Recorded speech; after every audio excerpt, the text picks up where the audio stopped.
le secrétaire général en ma personne durant cette période et l'ancien directeur technique par intérim, M. Toufiq Qureshi, nous étions la cause de la fermeture de Belabbas, du centre technique régional de Belabbas.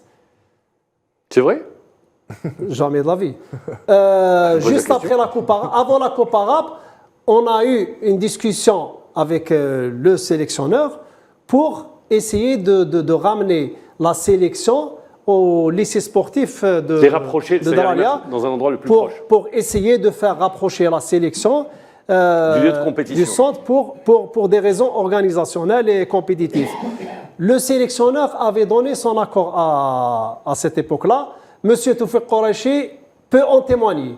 Donc, après la Coupe arabe, il y a eu un autre son de cloche. Le discours. Le sélectionneur a refusé catégoriquement cette option et il a pris l'option du centre technique régional de Khmis. Donc, c'est lui qui ne voulait pas les Belbès. Il a fait un écrit, il m'avait envoyé un écrit à moi-même disant qu'il souhaitait d'aller sur le centre technique régional de Khmis Meliana et il avait demandé à ce qu'on revoie son staff. Tout ce qu'il avait demandé à la FAF, à la fédération, a été mis à sa disposition. A été mis à sa disposition pour la préparation de la CAN U17. C'est le temps de ces déclarations, la période de cette déclaration. Pourquoi il fait ces déclarations 8 mois après la fin de la CAN U17? Pourquoi il n'avait pas fait ces déclarations au moment opportun? C'est-à-dire juste au moment où il préparait la CAN U17 ou juste après la CAN U17, après l'élimination de l'équipe nationale. Je vous dis que tout ce qu'il avait dit était des mensonges. On va citer 2 ou 3 points les plus importants.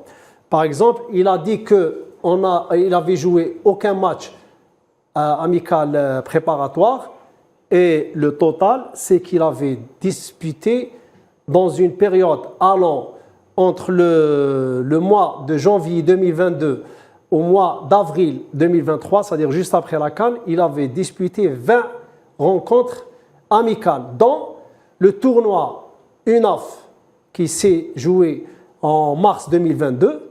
Ici à Alger. C'était la Confédération africaine de football à travers l'Union nord-africaine qui avait programmé... C'est sous forme de zone, voilà. Qui avait programmé ce tournoi dont l'objectif était de préparer les sélections nationales à des compétitions à venir. C'est une fuite de responsabilité. Fuite en avant. Quand on est responsable, quand on assume sa responsabilité entièrement, on doit faire le pour et le contre, on doit faire son bilan et tirer des leçons d'une participation. Donc, au lieu de prendre des leçons et dire qu'est-ce qui ne va pas, qu'est-ce qui a très bien fonctionné, qu'est-ce qui n'a pas très bien fonctionné,